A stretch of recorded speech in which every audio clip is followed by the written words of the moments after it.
श्री भागवत भगवान की है आरती, पापियों को पाप से है तारती। श्री भागवत भगवान की है आरती, पापियों को पाप से है तारती, पापियों को पाप से है तारती, पापियों को पाप से है तारती। लोकाभिरामं रणरंगधीरं राजीवनेत्रं रघुवंशनाथं कारुण्यरूपं करुणाकरन्तं श्रीरामचन्द्रं शरणं प्रपद्ये। कृष्णाय वासुदेवाय हरये परमात्मने प्रणतक्लेशनाशाय गोविन्दाय नमो नमः। हे कृष्ण कृपा सिंधो दीनबंधो जगत्पते, गोपेश गोपिका कांत राधा कांत नमस्तुते। तप्त कांचन गौरांगी राधा वृंदावनेश्वरी, ब्रखबान सुते देवी प्रणमामि हरे प्रिये। उल्लंघ्य सिंधु सलिलं सलीलं, यः शोक बहिनं जनकात्मजाय, आदाय तेनेव ततः नमामि तं प्राञ्जलिराञ्जनेयम्। सर्वमङ्गलमाङ्गल्ये शिवे सर्वार्थसाधिके, शरण्ये त्र्यम्बके गौरी नारायणी नमस्तुते। या देवी सर्वभूतेषु मातृरूपेण संस्थिता, नमस्तस्यै नमस्तस्यै नमस्तस्यै नमो नमः। गुरुर्ब्रह्मा गुरुर्विष्णु गुरुर्देवो महेश्वरा, गुरुर्साक्षात् परब्रह्म तस्मै श्री गुरुवे नमः। सरस्वती नमस्तुभ्यं बुद्धि सिद्धि प्रदायनी, बसो मम जिह्वाया मानसे हंसिनी यथा। जिनकी सेवा भाव से मगन हुए श्री राम, उनके युगपद कमल मह बारंबार प्रणाम, बारंबार प्रणाम। राधे तू बड़ भागिनी, कौन तपस्या कीन, तीन लोक तारन तरन सो तेरे अधीन, सो तेरे अधीन।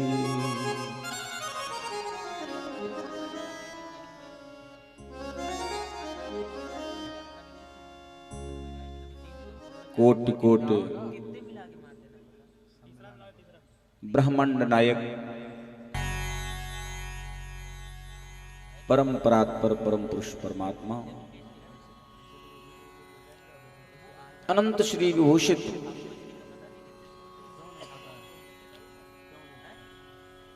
नैमिष व्यासपीठाधीश्वर श्रीमद जगदाचार्य गुरुदेव भगवान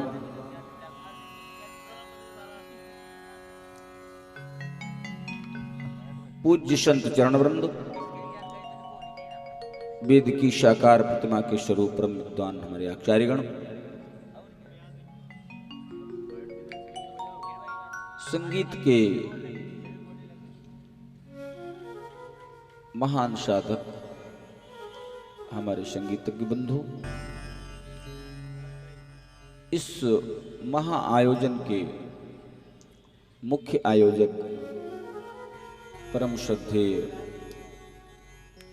श्री देवेंद्र कुमार तिवारी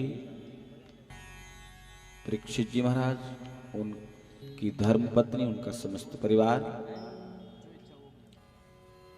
श्रद्धेय डी.के. तिवारी जी, उनका समस्त परिवार, श्रद्धेय श्री आमोद कुमार तिवारी जी, उनका समस्त परिवार, कर्म की साक्षात प्रतिमूर्ति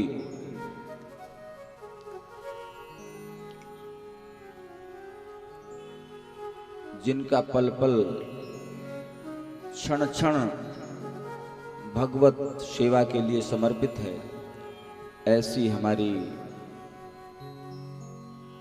रजनी पटपटिया जी, श्रद्धेय उनके कंधों से कंधा मिलाकर चलने वाली अनीता जी, अन्य उनके सहयोगी महिला संगठन के पदाधिकारी सदस्य मुकेश जी,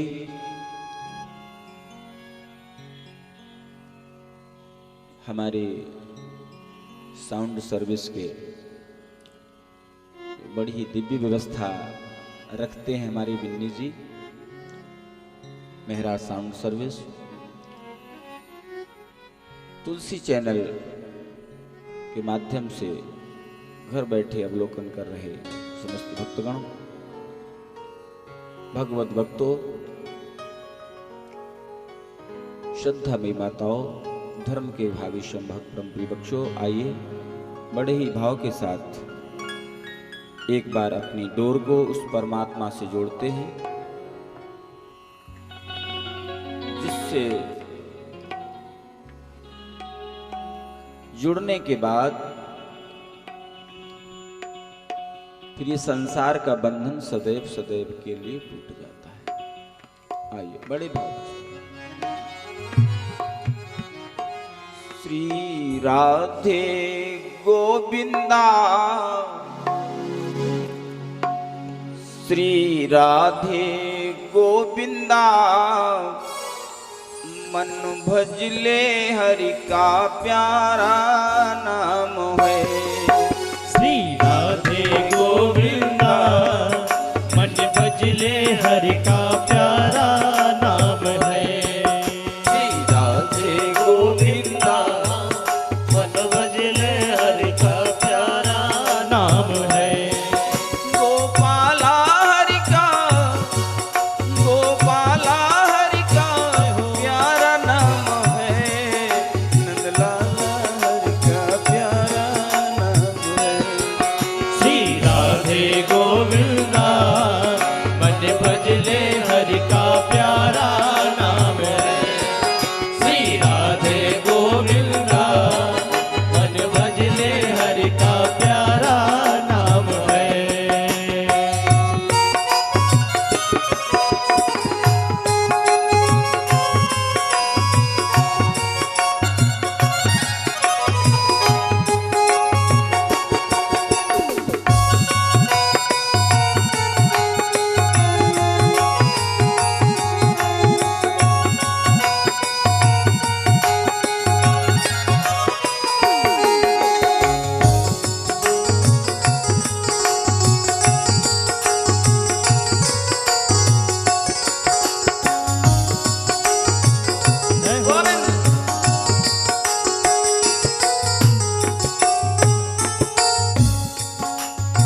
मोर मुकुट सिर गल बनमाला, केसर तिलक लगाए।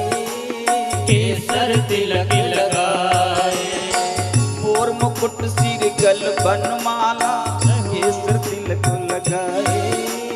केसर तिलक लगाए। वृंदावन की कुंज गलिन में, वृंदावन की कुंज गलिन में, वृंदावन की कुंज गलिन में सबको नाच नचाए।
गाय चरावे मोहन मदन मुरारी।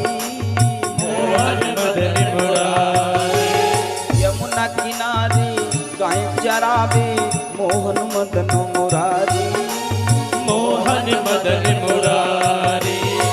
जब जब तेरी बजे बसुरिया, जब जब तेरी बजे बसुरिया, जब जब तेरी बजे बसुरिया, जब तेरी बजे बसुरिया, जब जब तेरी बजे बसुरिया, हर ले सुध बुध सारी। श्री राधे गोविंदा। मन भजले हरि का प्यारा नाम है श्री राधे गोविंदा। मन भजले हरि का प्यारा नाम है श्री राधे गोविंदा। मन भजले हरि का प्यारा नाम है। गोपाला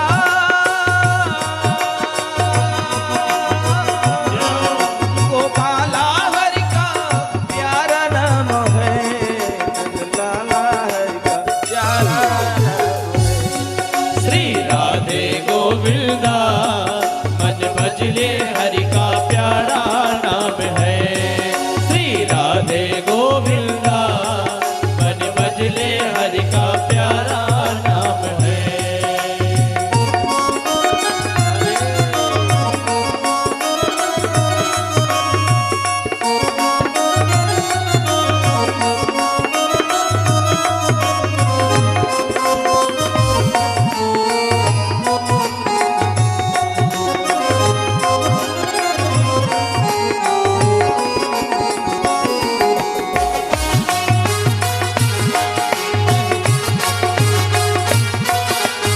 हरि बोल।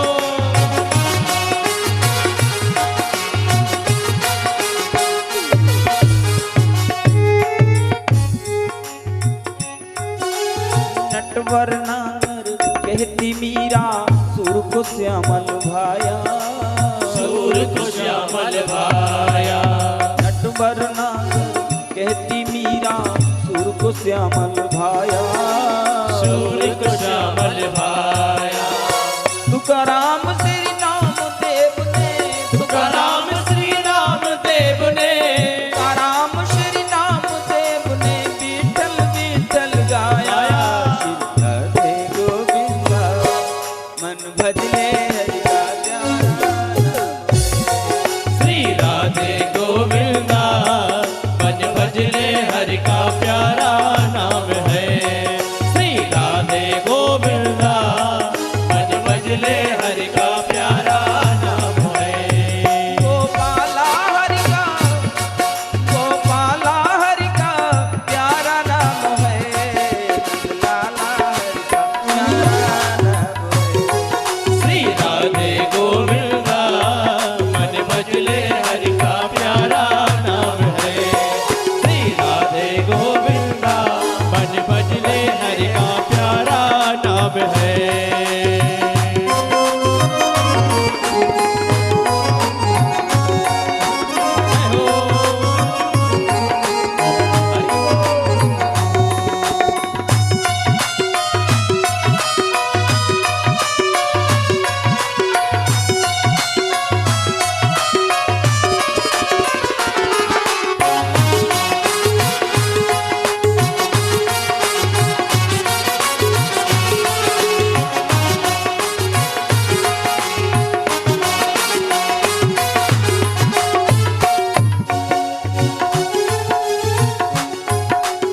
आन किशोरी बिना न कोई श्यामल दर्शन पावे। श्यामल दर्शन पावे। आन किशोरी बिना न कोई श्यामल दर्शन पावे। श्यामल दर्शन पावे। आराधन कर राधे राधे, आराधन कर राधे राधे। आराधन कर राधे राधे, आराधन कर राधे राधे। आराधन कर राधे राधे। कान्हा मागो आवे। श्री राधे गोविंदा। मन भजले हरि का नाम है श्री राधे गोविंदा। मन भजले हरि का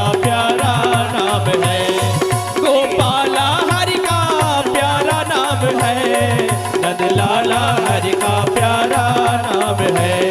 श्री राधे गोविंदा मन भजले हरि का प्यारा नाम है।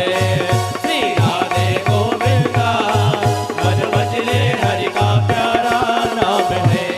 राधे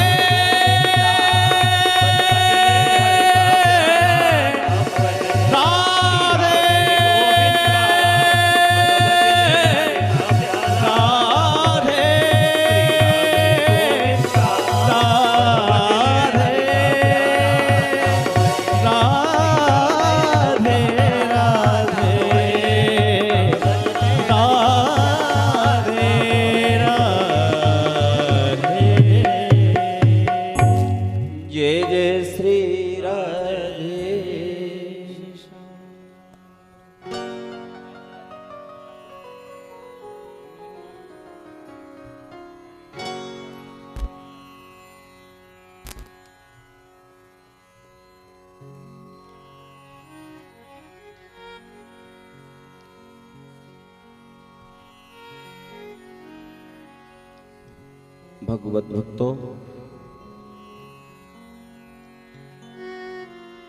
कल के प्रसंग में जैसा आपने सुना,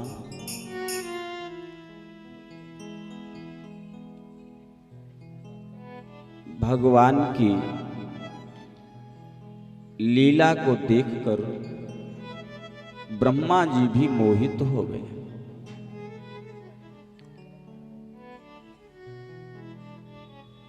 भगवान की लीला शब्द क्यों प्रयोग किया गया? भगवान की लीला शब्द इसलिए प्रयोग किया गया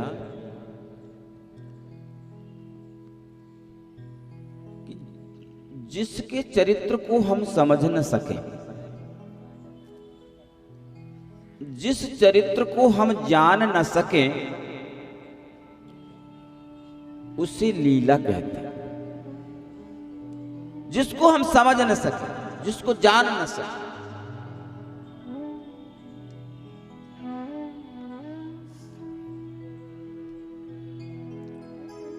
अगर हमने जान लिया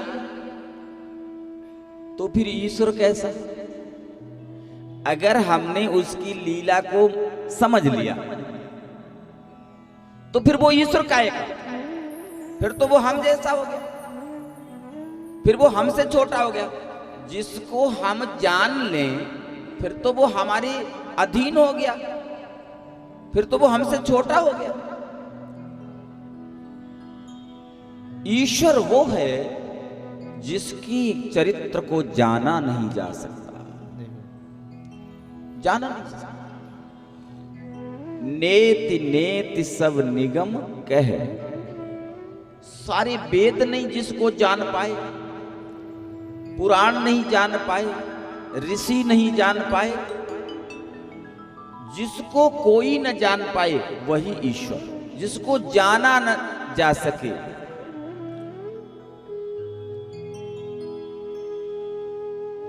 कैसे न जाना सके?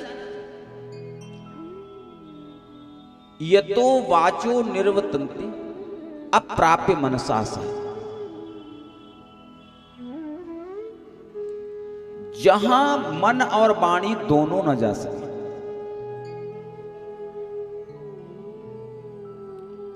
जहां मन की गति न जा सके, जहां वाणी न पहुंच सके, उस सत्ता का नाम ईश्वर है। वाणी से जो कुछ भी हम कहते हैं, जो कुछ भी बोलते हैं, हे प्रभु तू ऐसा है, हे प्रभु तू ऐसा है, हे प्रभु तू ऐसा है, ये सब कल्पना मात्र है और कुछ नहीं। वाणी से जो भी बोला जा रहा है उतना ही ईश्वर नहीं है। ईश्वर उससे कहीं बहुत आगे है। ध्यान, बहुत आगे, जहां हमारी वाणी नहीं जा सकती है, जहां हम नहीं पहुंच पाए, उसकी हमने कल्पना कर ली, ऐसा होगा, बस ऐसा होगा, ये हमारे मन की कल्पना है। कैसा होगा ये नहीं जाना जा सकता। मन जहां न पहुंच पाए वहीं से ईश्वर की सत्ता प्रारंभ, वही ईश्वर। मन जहां लगाओगे ना सब संसार। मन संसार से है, इसलिए जो चीज जहां से है वहीं तक जा सकती है। मन संसार से है, इसलिए मन संसार में ही रमेगा, संसार में रमेगा। जहां तक जाएगा छोड़ दो, सब संसार है। गोचर जहां लगी मनु जाई, गोचर जहां लगी मन जाई, गोचर जहां लगी मन जाई, गोचर जहां लगी मनु जाई, गोचर जहां लगी मन जाई, सब माया ज्ञान हो भई, तो सब माया ज्ञान हो भाई, तो सब माया ज्ञान हो भाई। जहां मन अपने आप लग जाए, जहां तक सब संसार है, सब संसार। जो मन और वाणी से दूर है, जो मन और वाणी की पहुंच जहां तक नहीं है, वही मेरा ठाकुर है, वही मेरा बांके बिहारी है। इसलिए जानने के चक्कर में नहीं पड़ना, मानने के चक्कर में पड़ना। मानना है, जाना तो जा नहीं सकता।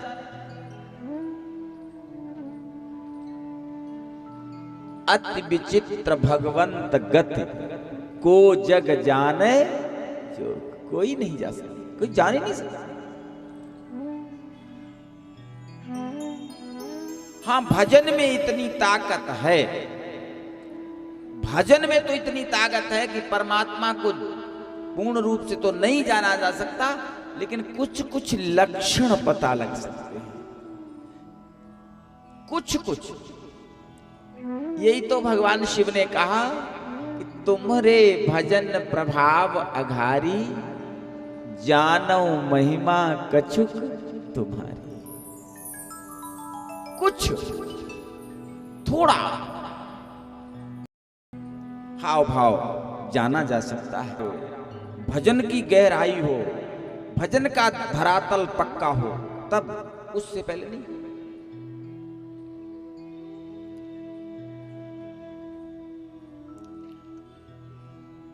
इसलिए अगर जीवन का क्लेश दूर करना है और परमात्मा का, मेरे ठाकुर का प्रिय बनना है, तो भजन से बड़ी कोई चीज नहीं। भजन करना सीखो। और मैंने बोला है ना, भजन तो कोई ऐसा नहीं कि आप घर छोड़ के करें या ऑफिस छोड़ के करें या दुकान छोड़ के करें। भजन तो दुकान पे रह के किया जा सकता है, मकान पे रह के किया जा सकता है, ऑफिस में रह के किया जा सकता है, कहीं भी किया जा सकता है। लेकिन एक बहाना होता है केवल, और कुछ नहीं, एक बहाना मात्र।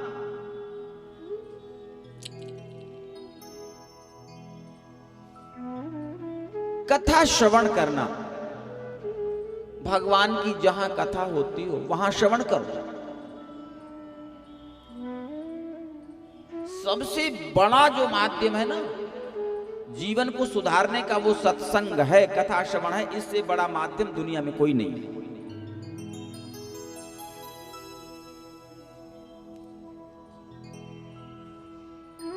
कुछ लोग कहते हैं गुरुजी हम तो, हमारे यहाँ बिल्कुल आवाज साफ जाती है, हम बिल्कुल घर पे बैठे बैठे एक एक अक्षर सुनते हैं। ध्यान रखना,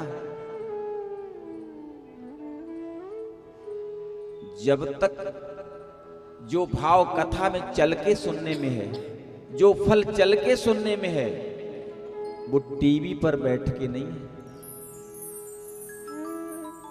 बोलो, टीवी पर बैठ के नहीं है। टीवी में कोई 56 प्रकार के व्यंजन आपको ला के रख दे टीवी के अंदर और बोले खाओ, खाओ, खा सकते हो। टीवी पे बहुत बहुत अच्छे व्यंजन आते हैं, दिखाई देते हैं, देखो ये कितने अच्छे बना के दिखाते हैं। और अगर वो कहने लगे भाई जितने श्रोता बैठे हैं ना अपनी अपनी जगह पर, सब इसका भोग लगाओ, खा सकते हो, तो बस समझ लो जो चल के सुनने में फल है, जो कथा पांडाल में प्रांगण में जो फल है, वो टीवी पर बैठकर देखने में नहीं है। हाँ मिलेगा जरूर थोड़ा बहुत, ऐसा नहीं बिल्कुल नहीं मिले, इसका 100वां अंश मिल सकता है, मिलेगा। लेकिन जो प्रांगण में जो बैठ करके कथा प्रांगण में जो फल है, वो टीवी पर बैठ के नहीं है। जब कथा सुनने जाते हो ना, और जब कथा सुन के श्रवण करके आते हो, तो तीनों रूप परमात्मा के तुम्हारे हो जाते हैं, तीनों रूप हो जाते हैं। ध्यान रखो, भगवान के 3 रूप, ब्रह्मा, विष्णु और महेश। देखो आप गंगा स्नान करने जाते हैं ना,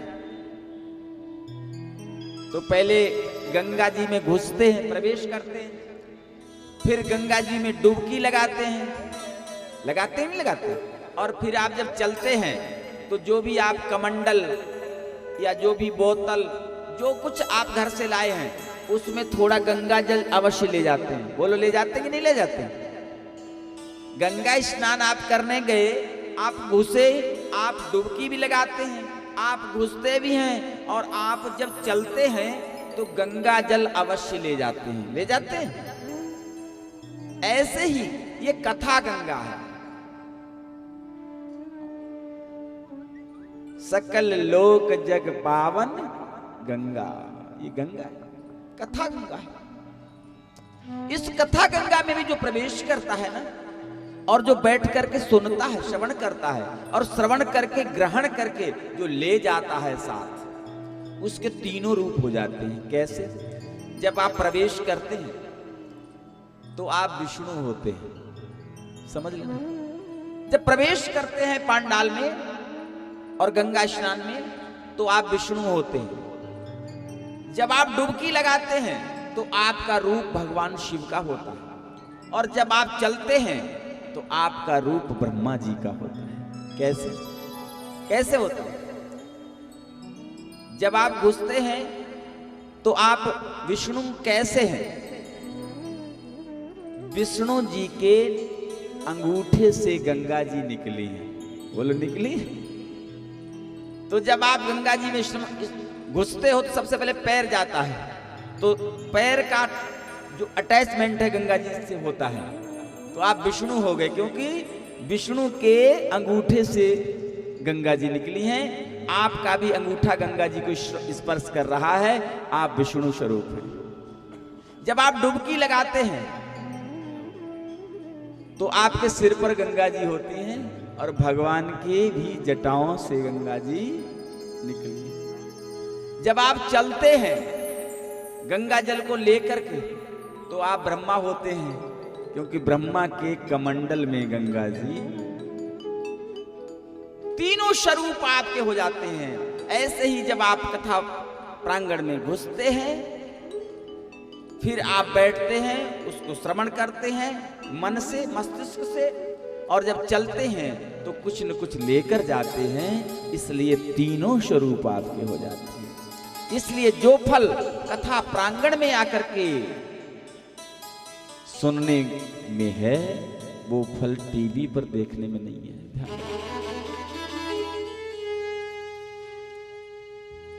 आज मेरा कन्हैया वृंदावन में अनेक लीलाएं कर रहा है, ग्वाल वालों के साथ गायें चरा रहा है।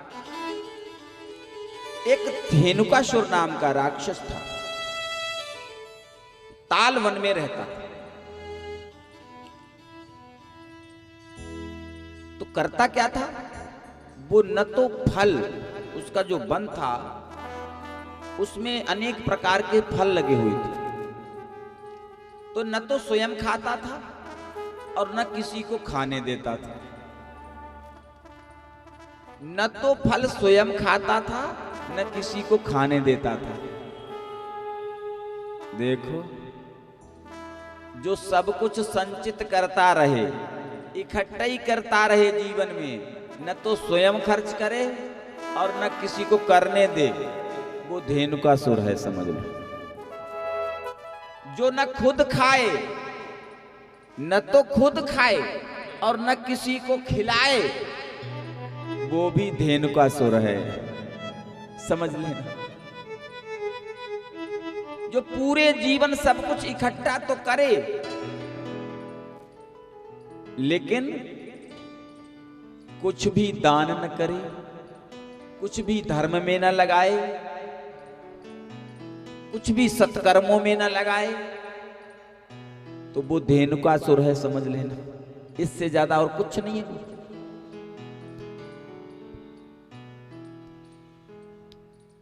जब हम अपने बच्चे का जन्मदिन मनाते हैं ना, कितना खर्च करते हैं, क्या क्या सब, उसे सब बढ़िया व्यवस्था, सब धन भी खर्च करते हैं, धन देते भी।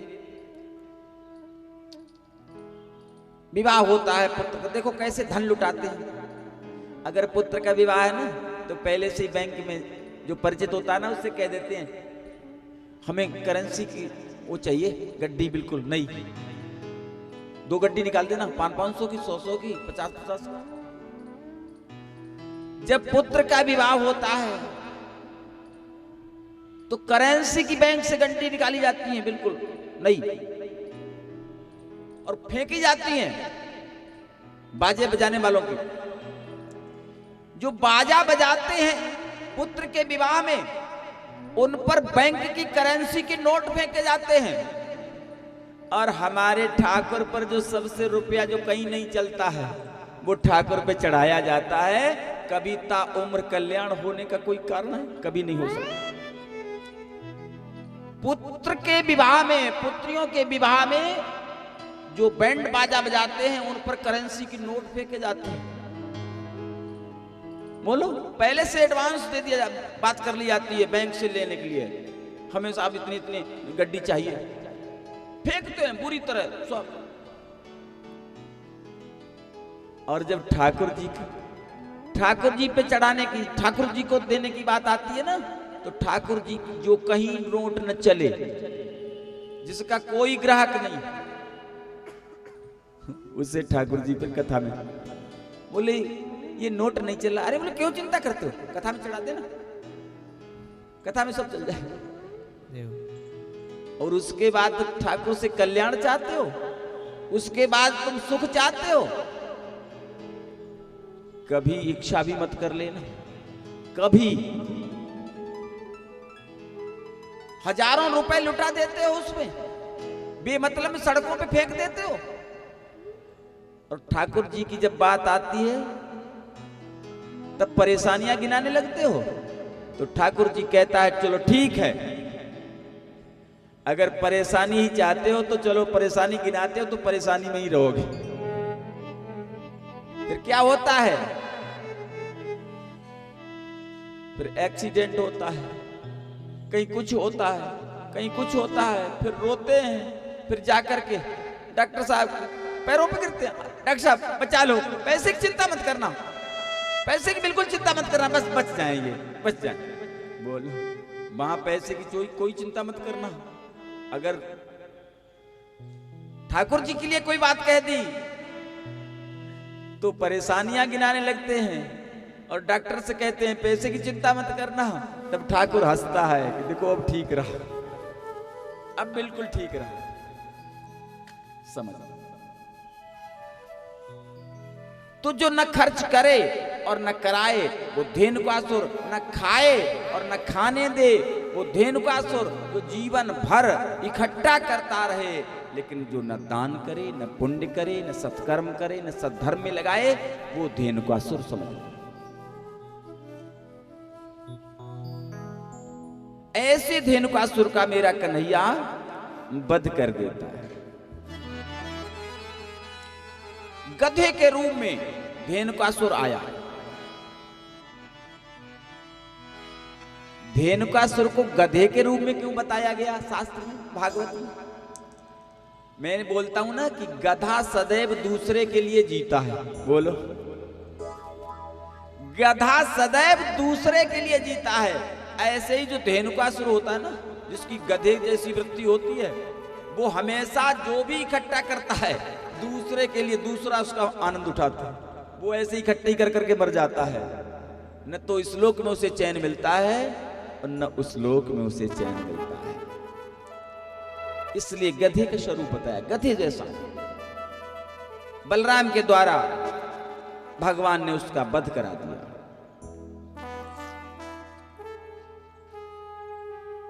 भगवान ने उसका वध नहीं किया, इसलिए भगवान ने वचन दिया था प्रहलाद को, प्रहलाद हम अब तुम्हारे वंश में किसी का वध नहीं करेंगे। इसलिए कन्हैया ने धेनुकासुर का वध नहीं किया और बलदाऊ भैया के द्वारा धेनुकासुर का वध कर दिया। जिसकी ऐसी वृत्ति है उसका नाश कर देता है कन्हैया। इसलिए जब अनुकूल परिस्थिति हो, जब धन घर में हो, जब भगवान ने दिया हो, तो खूब दान करना, खूब सत्धर्म करना, खूब सत्कर्म करना, क्योंकि पता नहीं कितने समय उसकी नजर फिर जाए और हम कहां से कहां पहुंच जाएं। समझ लेना, समय बदलते देर नहीं लगती, एक पल नहीं लगता। इसलिए जोड़ने में नहीं, बांटने में आनंद है। बांटने में कुछ नहीं जाएगा साथ, सब यहीं पड़ा रह जाएगा, कुछ जाने वाला नहीं है। सत्कर्मों के अलावा कुछ भी साथ नहीं जाएगा, न कोई साथ निभाएगा। जाना होगा यहीं सब छोड़ के, जाना होगा यहीं सब छोड़ के, फिर बता क्या करेगा धन जोड़ के। जाना होगा यहीं सब छोड़ के, बता क्या करेगा धन जोड़ के।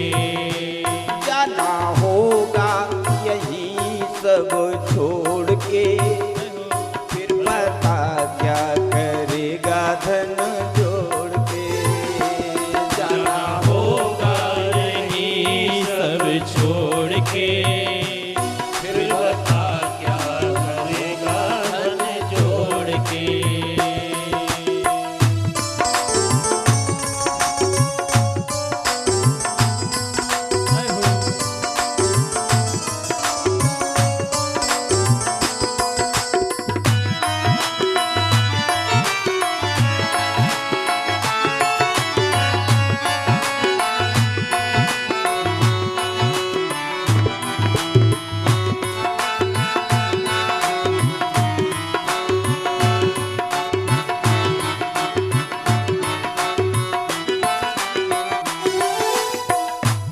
ये तो निश्चय है एक दिन जाएगा, ये तो निश्चय है एक दिन जाएगा। ये तो निश्चय है एक दिन जाएगा। ये तो निश्चय है एक दिन जाएगा। पड़ा सब कुछ यहीं रह जाएगा। वो पड़ा सब कुछ यहीं रह जाएगा।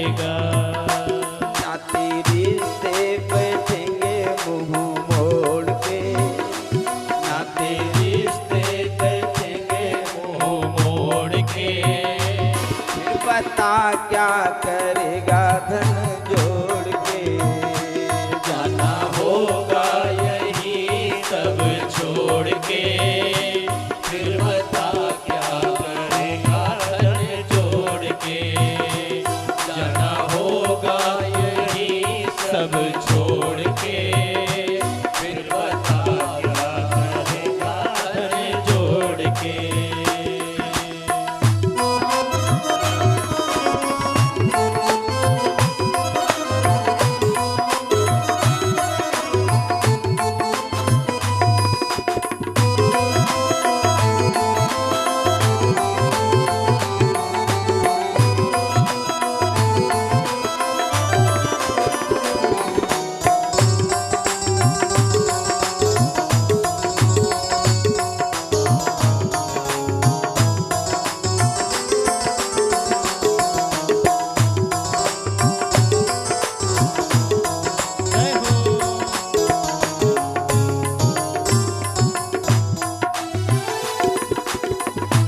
जिसको माने वह सब कुछ होता है। जिसको माने वही सब धोखा है। जिसको माने वो सब कुछ होता है। जिसको माने वो सब कुछ धोखा है। कौन दुनिया में किसका होता है। कौन दुनिया में किसका होता है। तू फिर पछताएगा सर फोड़ के। जय हो। तू फिर पछताएगा सर फोड़ के। तू फिर पछताएगा सर फोड़ के। फिर बता क्या करेगा धन जोड़ के। जाना होगा यही सब छोड़ के, फिर बता क्या करेगा धन जोड़ के। हाँ, जाना होगा यही सब छोड़ के, फिर बता क्या करेगा धन जोड़ के।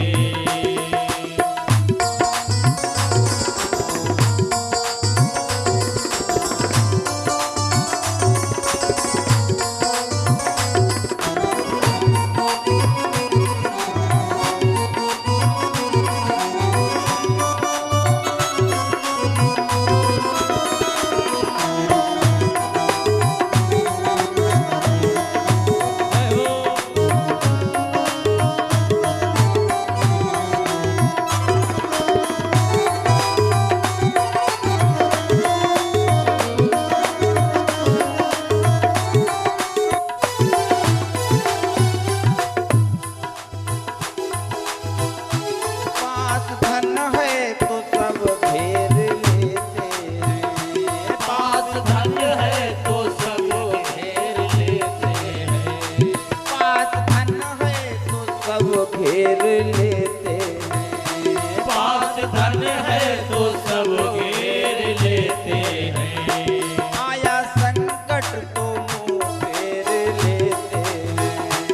आया संकट तो सब घेर लेते हैं। दूर बैठे वो संबंध तोड़ के। दूर बैठे वो संबंध जोड़ के।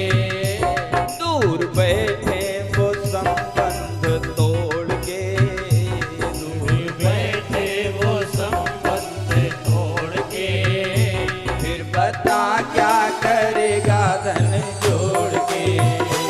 जाना होगा यही सब छोड़ के, फिर बता क्या करेगा धन जोड़ के।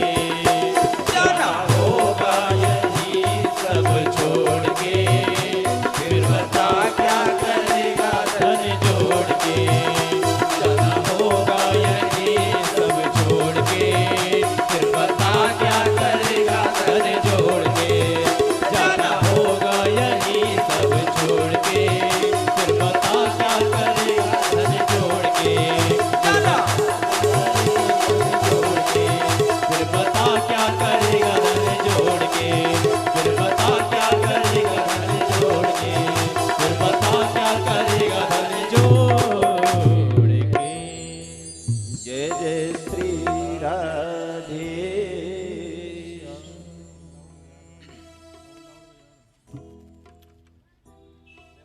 कुछ भी नहीं रहना है,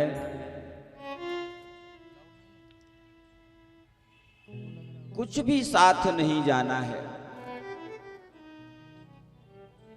इसलिए ज्यादा चक्कर में नहीं पड़ना है। जो मिल जाए परमात्मा के द्वारा। देखो हम बेचैन क्यों हैं, हम कष्ट में क्यों हैं, हम दुखी क्यों हैं, हम सब कुछ पाकर के अधूरे क्यों हैं? कारण इसका यह है कि जो हमें मिला है उसका हम भोग नहीं करते हैं आनंद पूर्वक। जो नहीं मिला है उसकी चिंता में, उसको पाने के चक्कर में जो है उसका भी सुख हम भुला देते हैं। जैसे मोटरसाइकिल हमारे पास है तो जो चीज हमारे पास है उससे सुखी न हो करके जो नहीं है तो कार लेने के, जैसे ही मोटरसाइकिल मिली ना तो कार लेने के चक्कर में पड़ जाते हैं। कैसे कार मिले, कैसे कार मिले, बैठे मोटरसाइकिल पे, दिमाग जो नहीं है उसमें है। तो जिस पे बैठे हैं उसका भी आनंद नहीं ले पा रहे हैं, क्योंकि हम खोए थे जो नहीं है उसके चक्कर में। गणित तो जो नहीं है उसकी कल्पना में लग रहा है। तो जहां दिमाग होगा ना वहीं तो हम रहेंगे। तो हम मोटरसाइकिल बैठे जरूर हैं लेकिन मोटरसाइकिल पे है नहीं, समझ रहे? हम कार में बैठे हैं लेकिन हम मॉडलों के चक्कर में, अरे हम बैंगनार पे हैं, तिवारी जी वाली मिल जाती तो देखो कितनी अच्छी लगती है। क्या मतलब? मतलब यही है कि हमारा कहने का मतलब यह है कि जो मिले, जो परमात्मा दे उसका आनंद लो, और जो नहीं है उसके लिए कर्म करो, लेकिन उसके लिए तड़पो नहीं, उसमें जियो मत।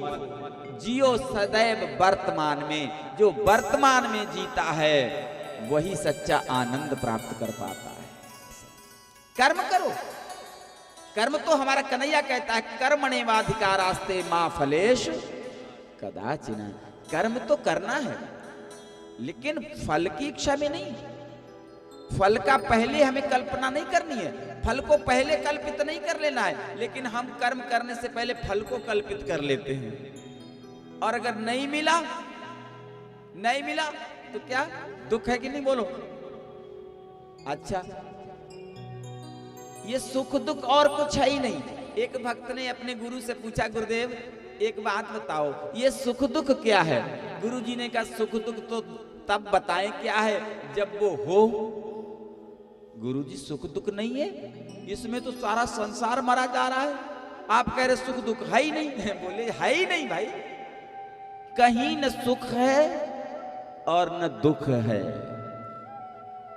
गुरु जी फिर क्या है? सारा संसार तो इन्हीं दो में पूरा जीवन गुजार देता है।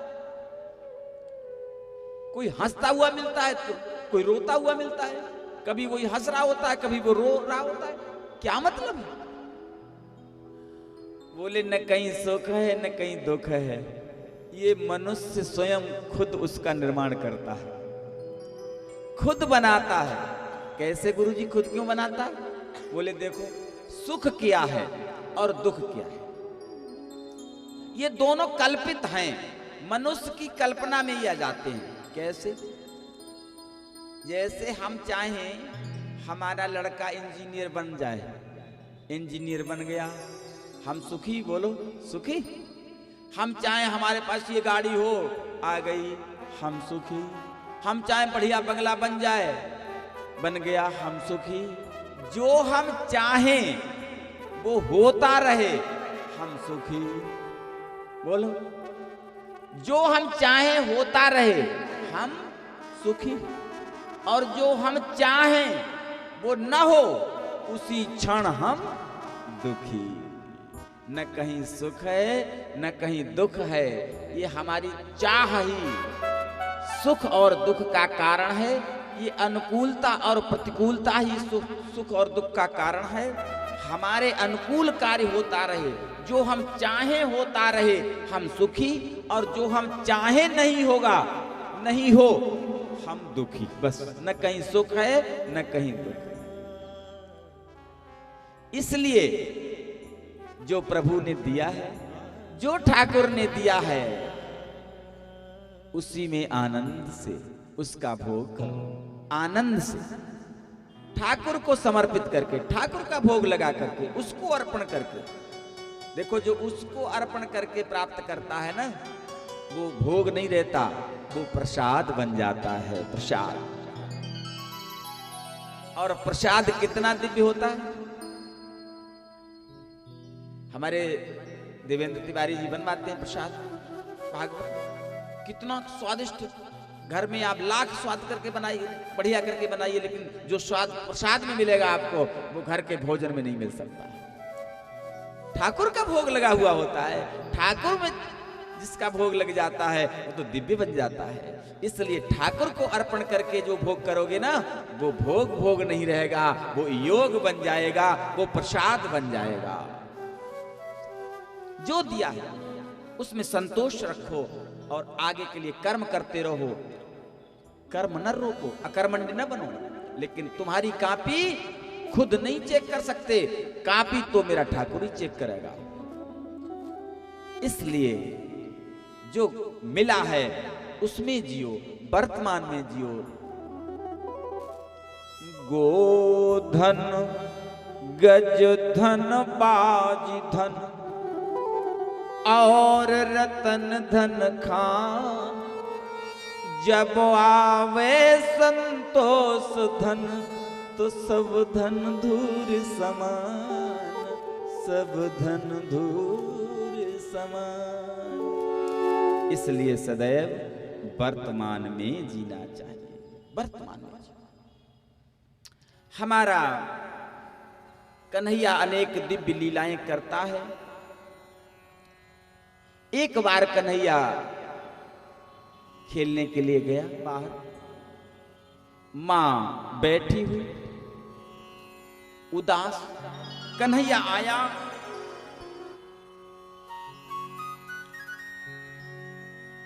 यशोदा मैया सुस्त बैठी। कन्हैया ने कहा, मैया क्या बात है, तू बड़ी सुस्त दिखाई दे रही है। मैया ने कहा, तेरे बस की बात नहीं है लाला, आज तो बहुत ही कठिन बात है, तुझे क्या बताऊं, बताने से लाभ भी क्या होगा। कन्हैया ने कहा, ना मैया जरूर बता, क्या बात है। मैया ने कहा, कन्हैया जब तू नहीं मान रहा है तो सुन, कंस ने कमल पुष्प मंगाए हैं और वो काली दह में मिलेंगे, और काली दह में एक बहुत बड़ा काली नाग रहता है, वहां कोई नहीं जा सकता है। कन्हैया ने कहा, मैया तू चिंता मत कर, जहां कोई नहीं जा सकता वहां तेरा लाला जा सकता है, तू बिल्कुल चिंता मत कर। मैया ने कहा, लाला अरे तू जरा सा बच्चा, वहां तो अच्छे अच्छे नहीं जाते, तू कैसे जाएगा। बोले तू चिंता मत कर, तू बैठ। समझाया कन्हैया ने मैया को और चुपचाप निकल लिया। सारे बालकों को इकट्ठा किया और इकट्ठा करके यमुना के किनारे गेंद लेकर के पहुंच गया, गेंद खेलने लगा, गेंद खेलने लगा। और जैसी गेंद आई कन्हैया के पास, कन्हैया ने ऐसी ठोल मारी, एक ही बार में काली दह में गिरी जाके।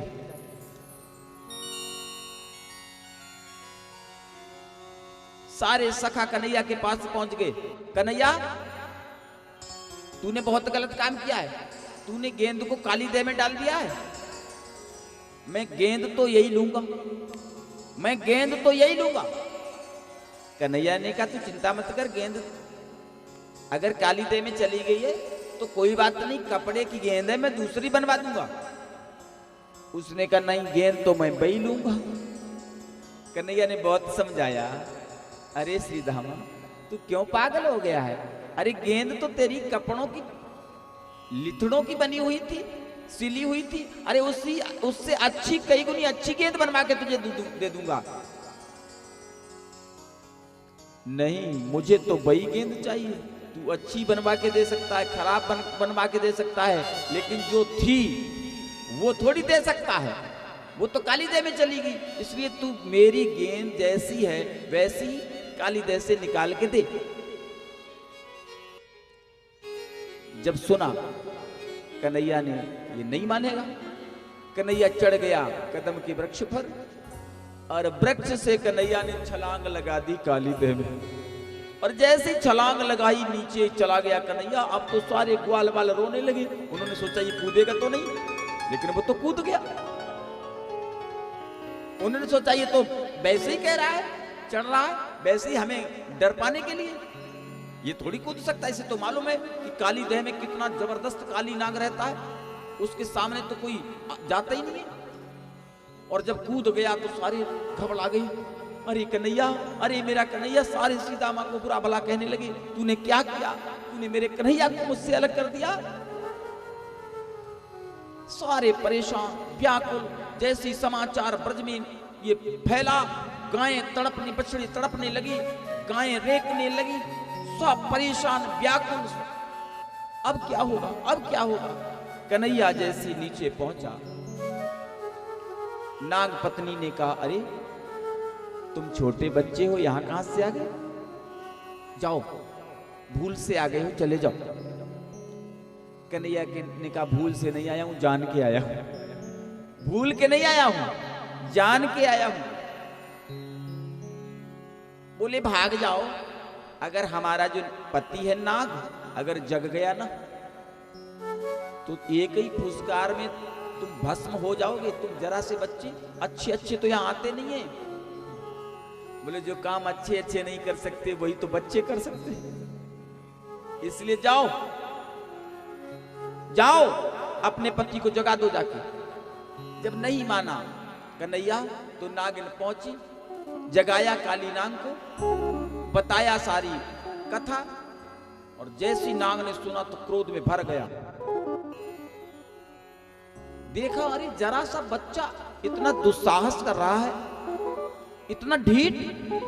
और क्रोध आया, बड़ी बेग के साथ काली ने अपने 1000 फनों से कन्हैया के ऊपर विष का वमन किया।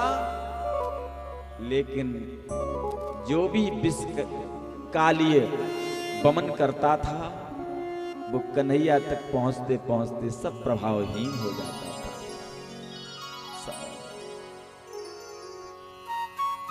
गरल सुधारि पुकरई मिताई, गोपद सिंधु अनल सिद्ध।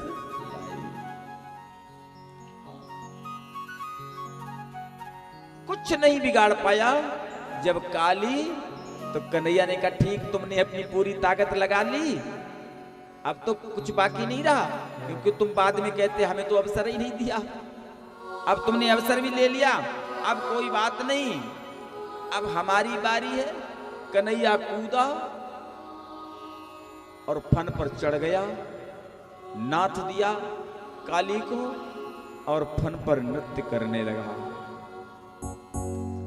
फन पर नृत्य करने लगा कन्हैया। अब तो देखा नाग पत्नी ने, इस बच्चे ने हमारे पति को नाथ लिया, ऐसा न हो अभी ये इसे मार दें। पत्नी प्रार्थना करने लगी, नाथ छोड़ दो, आप तो बच्चे नहीं हैं, मुझे पता लग गया है आप तीनों लोगों के ठाकुर हैं प्यारे, एक बच्चा ऐसा कर ही नहीं सकता, इसलिए मेरी प्रार्थना स्वीकार करें प्यारे, इसे छोड़ दें। नाग पत्नी कहती है, नाथ न नाग पृष्ठम न सार्वभौमं न पारमेष्ठ्यं न रसाधिपत्यं न योग सिद्धि पुनर्भवं वा न योग सिद्धि पुनर्भवं वा वाञ्छति यत् पाद्रज प्रपन्नः। भागवत भगवान की है आरती, पापियों को पाप से है तारती। श्री भागवत भगवान की है आरती, पापियों को पाप से है तारती, पापियों को पाप से है तारती, पापियों को पाप से है तारती।